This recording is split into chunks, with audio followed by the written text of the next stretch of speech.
Hello, I am Sean Monkman. I am the Senior VP of Technology Development with CarbonCure Technologies. I am happy to participate in this panel where I will present our work, CO2 Utilization to Improve Ready-Mixed Concrete Sustainability. CarbonCure was a company founded in Canada in 2012. Our technologies are currently licensed in over 400 concrete plants on 4 continents and in 13 countries. We have been named in the Cleantech Group's Global Cleantech 100 list each year since 2016, and in 2020 we were named North America's Company of the Year. We are backed by investors such as Breakthrough Energy Ventures, Amazon, Microsoft, and many others, and we have a technology suite that has the potential to reduce emissions by 500 megatons of CO2 per year. What is CarbonCure? We offer CO2 utilization solutions where CO2 is used as a feedstock in concrete production. What this means is that the CO2 can be used to reduce the concrete's carbon footprint without impacting the concrete's performance. To understand CO2 mineralization, we can first reflect upon how cement is made. Cement starts with mining limestone from a quarry. This calcium carbonate is added to the cement kiln where it is heated up. Calcination occurs and it breaks the calcium carbonate bond. Reactive calcium phases form and become the cement. CO2 is also emitted. According to the Portland Cement Association, in the United States, there are 0.922 tons of CO2 emitted per ton of cement that is produced. The cement is then shipped to the concrete plant. It is mixed with sand, stone, water, and chemical admixtures to make concrete. What CarbonCure is doing is recycling CO2 back into the concrete. A precise dose of CO2 is added to the concrete during its production and mineralizes to form calcium carbonate in the concrete. The CO2 is permanently stored in the concrete. How the technology works can be described in 6 steps. First, the CarbonCure equipment is installed at the concrete producer. Then, waste CO2 is collected by an industrial gas supplier. For example, the CO2 is a byproduct of ethanol production. The CO2 is then transported to the concrete producer and stored in a tank. The CarbonCure system injects the CO2 into the concrete mix. This injection is controlled through the concrete batching system, just like any other mix component. The CO2 is mixed with the concrete, is mineralized, and imparts a performance benefit. CO2 utilization is the same as using an admixture. Consider an admixture like a water reducer. At a concrete plant, there will be a supply of the admixture in a tank. On a batch-by-batch basis, the required amount of admixture is dosed into the concrete during the concrete batching and mixing. Similarly, there is a supply of CO2. When a concrete batch using CO2 is being made, the dispensing system portions it into the concrete. In practice, the technology looks like this. There's a cryogenic tank of CO2 placed in close proximity to the concrete mixer. The dispensing unit connects the CO2 supply to the mixer. In the batching office, there is the computer interface that communicates with the batching software and the process. Upon being injected, the CO2 forms a mineral. In this example, a scanning electron microscope image shows that the product is around 400 nanometers. The nanoscale calcium carbonate acts as a nucleation site for hydration. This well-distributed nanomaterial can improve the compressive strength of the concrete. An example of concrete with a CO2 addition is shown here. A reference mix was compared with a mix with CO2 added at 0.2% by weight of cement. The mix with the CO2 was stronger at all the ages tested. The strength gains of 10 to 15% were observed. A concrete producer doesn't necessarily need stronger concrete, they need strong enough concrete. A strength gain can be leveraged to use the cement more efficiently. Since cement is often the most costly component of a concrete mix, a cement savings represents a money savings. This becomes profit-oriented sustainability.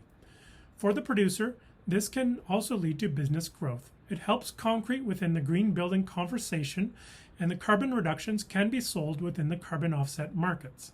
Environmentally, the avoided cement offers a CO2 reduction.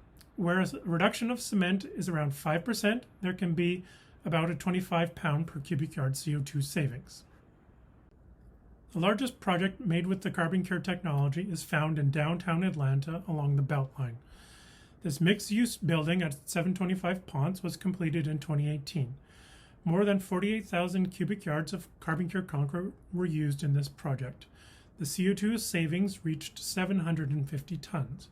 This is equivalent to the CO2 absorbed in 1 year by almost 900 acres of forest. This is some field data from that project. 3 different mix designs are shown. Mix 1 was a ternary blend, 50% cement, a 3,000 psi mix. When produced with CO2, the binder was reduced 4%. Mix 2 was a 22% fly ash, 4,000 psi mix. When produced with CO2, the binder was also reduced 4%. The third was a ternary blend at 50% cement, a 7,000 psi mix. When produced with CO2, the binder was reduced by 10%. In each case, the reduced cement mix produced with CO2 performed the same as the reference mix. It is important to note that these mixes started out with sustainability in mind because they had high SCM contents. The CO2 technology complements other sustainability efforts. CarbonCure has been used on a wide range of projects in a wide variety of climates throughout North America. Here are just some examples to highlight the variation amongst project applications. From the top left, the first major CarbonCure project was an arena in Halifax, Nova Scotia. CarbonCure was used on all its applications, including the concrete pad for the arena's ice surfaces. In Austin, Texas, CarbonCure was used in the construction of a sustainable addition at the University of Texas at Austin. In Indianapolis, Infosys, a large tech company, built its U.S. headquarters entirely with CarbonCure concrete. This project was featured on a video by Bill Gates. In Chicago, McDonald's used CarbonCure on its flagship restaurant as one solution in support of the company's commitment to sustainability and innovation. Of particular interest to this event are some transport applications. The Calgary Airport used CarbonCure concrete on its east de-icing facility for airplanes. And the Hawaii Department of Transportation was the first to demonstrate CarbonCure for paving applications. Unusually for placing concrete in a highway off-ramp, 2 local morning news shows actually reported live from this concrete pour. At the Georgia Aquarium in Atlanta, the new Shark Tank enclosure used CarbonCure concrete. This is an example of concrete exposed to salt water. And finally, when completed, Amazon's new HQ2 project in Virginia will be the biggest use of CarbonCure concrete. An estimated 1,250 tons of CO2 will be saved. All of this concrete in service is supported by extensive durability testing. Testing has included academic studies with the University of Toronto, University of New Brunswick, several U.S. Departments of Transportation, several concrete producers, and a number of third-party concrete consultants. The data shown below is answer to one of the big questions that arises. Doesn't carbonation reduce the pH of concrete? Well, this is CO2 utilization. We're mineralizing CO2 at the earliest moments of hydration. This is not atmospheric carbonation where calcium hydroxide is consumed while the concrete is in service. The pH is not changed by the CO2 addition. In conclusion of all the durability work, it has been shown that CO2 has a neutral impact on your fresh properties. Set time, workability, and slump. You can pump the concrete, the air content is the same, you're not changing the temperature, and it finishes just like regular concrete. Similarly, the hardened properties are not changed. The freestyle performance is maintained. As shown, the pH is not reduced. The concrete is just as dense and durable. It's the same color and texture as normal concrete. In conclusion, this is an innovative, scalable, and sustainable approach for concrete producers. Across our producer network, there have been a savings of nearly 120,000 tons of CO2, and almost 1.5 million truckloads of concrete have been shipped. The driver for the concrete producer can be profits, but the benefits to the projects and to society is carbon reduction. Thank you for your attention. It is my pleasure to participate in the panel discussion.